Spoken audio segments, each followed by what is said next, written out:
नमस्कार शेतकरी मित्रांनो. आज तारीख आहे 9 जानेवारी 2026, वार शुक्रवार. आता आज आपण इथे झेंडूच्या बाजारभावाबद्दल चर्चा करणार आहोत. बरे खरं तर आपल्याला हा अंदाज देताना थोडासा उशीर झाला, कारण आपण एक मागच्या व्हिडिओमध्ये सांगितलं की येणारी परिस्थिती ही मंदीची आणि मंदीमध्ये कशाचा अंदाज द्यावा हे समजत नव्हतं. त्यामुळे आपण थोड्याशा गोष्टी लांबवल्या. मात्र काही पिकांना एक मध्यम बाजारभाव राहतील आणि आपण ज्या पिकांमध्ये संधी आहे अशा पिकांची त्या ठिकाणी आपण म्हणजे नोव्हेंबर महिन्यात बाजारभाव अजूनही त्यात बरीचशी पिकं सांगितली होती. त्यात दोडका एक पीक होतं. जर आज आपण बघितलं आणि त्यावेळेस आपण सांगितलं, अंदाज दिला होता की दोडक्या पिकाला एक 60 रुपयाच्या आसपास बाजारभाव जानेवारीत आपल्याला पाहायला मिळतील. आज ते बाजारभाव आहेत. फेब्रुवारी महिन्यातही आपण काही पिकं सांगितली होती. मार्चमध्ये आपण हिरव्या मिरचीसाठी एक अंदाज दिला होता की चांगले बाजारभाव त्या ठिकाणी राहतील. आता आज आपण झेंडू पिकाबद्दल जर चर्चा करणार आहोत. झेंडू पिकाबद्दल बोलताना आज बघितलं तर आज बाजारभाव बऱ्यापैकी 30 ते 40 रुपयाच्या आसपास आहेत. चांगली नवीन झेंडू पुणे मार्केटला. जुने झेंडू अगदी 15 रुपये 20 रुपयापर्यंत आहेत.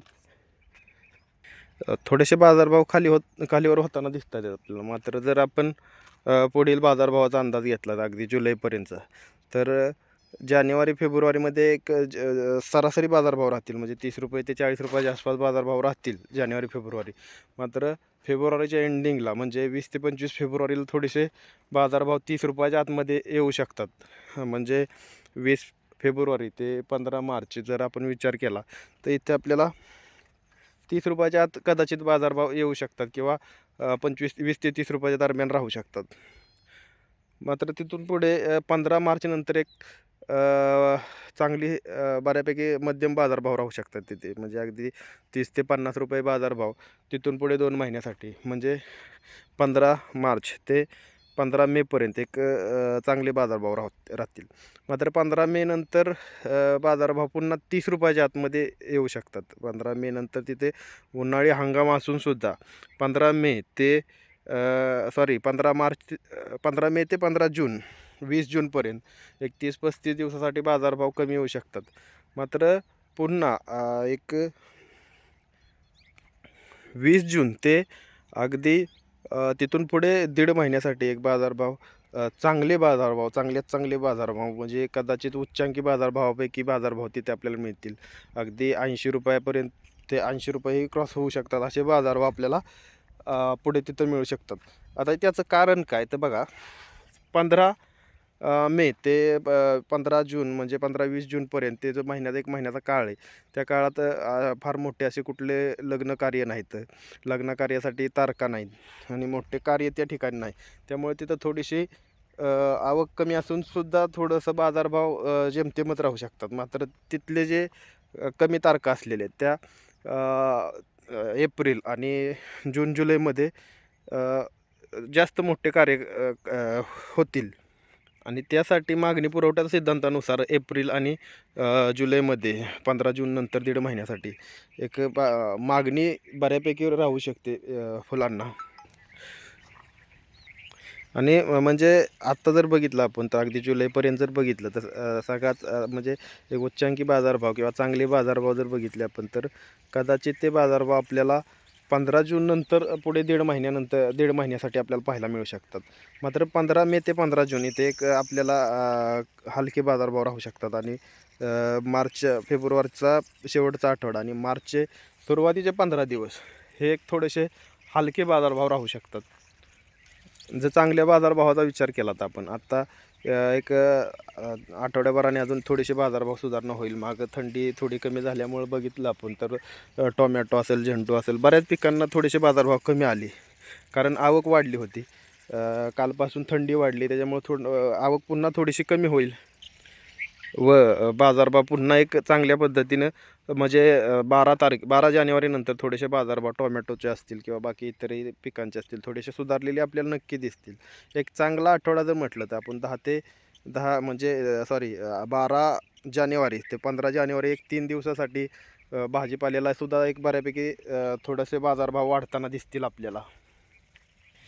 कारण संक्रांतीच्या वेळेस एक 2-4 दिवस आधी बऱ्याच पिकांचे बाजारभाव वाढतात. हे दरवर्षी घडताना आपल्याला दिसते.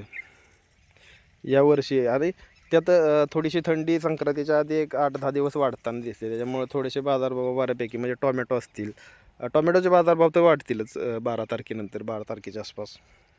त्यासोबत इतरही भाजीपाल्यांचे बाजारभाव वाढतील. आता हे आपल्या काकडीचा प्लॉट आहे. रोप लागवड होऊन जवळपास 15 दिवसाचा प्लॉट झाला आहे. आता याला कुठेतरी आरा सुटायला लागले ते आणि अजून एक 10 दिवसानंतर आपण हे क्रॉप कव्हर काढून तारकाठी करून पुन्हा तारावर ते चढवणार आहोत ही काकडी. मात्र आता एक गोष्ट लक्षात घेण्यासारखी अशी की ह्या वर्षी म्हणजे 2026 ह्या वर्षी एक पाऊस सरासरीच्या आसपास पडू शकतो आणि इथून मागचा जर इतिहास आपण बघितला तर 2000 जेव्हा जेव्हा सरासरी एवढा पाऊस पडतो त्यावेळेस ते मंदीही घेऊन येतो. आता आपण बऱ्याच व्हिडिओत सांगितलं की आपल्याला सप्टेंबर नंतर आपल्याला एक मोठं काम करायचं आहे. म्हणजे सप्टेंबर ऑगस्ट नंतर म्हणजे सप्टेंबरपासून बऱ्याच पिकांना लागवडींना एक चांगली संधी मिळू शकते असा अंदाज आहे. मात्र येणारा काळ जो आहे सप्टेंबरपर्यंतचा तो थोडासा क्रिटिकल राहील. थोडेसे बाजारभाव कमकुवत राहू शकतात बऱ्याच पिकांना. त्यासाठी कमी खर्चात पिकांचं नियोजन करणं योग्य राहील. आता टोमॅटोला जर बघितलं आपण तर टोमॅटोला आपली तारीख आहेच एप्रिलच्या पहिल्या आठवड्यातली लागवड बऱ्यापैकी चांगली संधी देऊ शकते आणि 10 जून ते 25 जुलैची जी आपले हार्वेस्टिंगला ज्याचे प्लॉट म्हणजे 10 जून ते 25 जुलै इथे आपले हार्वेस्टिंगला प्लॉट आले पाहिजे आणि त्या जो 45 दिवसाचा कालावधी त्या 45 दिवसापैकी किमान 20 ते 25 दिवस तरी 1000+ बाजारभाव राहतील असा अंदाज आहे. त्याचं कारण म्हणजे येणारा जो काळ आहे तो मार्च एप्रिलमध्ये गारपीटसुद्धा होऊ शकते, वातावरण बिघडेल. एप्रिल मेमध्ये उच्चांकी टेम्परेचर ह्या वर्षी राहू शकतं. त्यामुळे सेटिंगलाही प्रॉब्लेम राहणार आहे. टोमॅटो तील काम म्हणजे थोडंसं यावर्षी क्रिटिकल राहू शकतं एप्रिलमधल्या लागवडींना. आणि ज्या पट्ट्यात टोमॅटोला व्हायरस असतो त्या पट्ट्यात यावर्षी म्हणजे आता आमचा निरा बारामतीचा जो भाग आहे या भागात 2019-20 साली फार मोठा व्हायरस अटॅक झाला.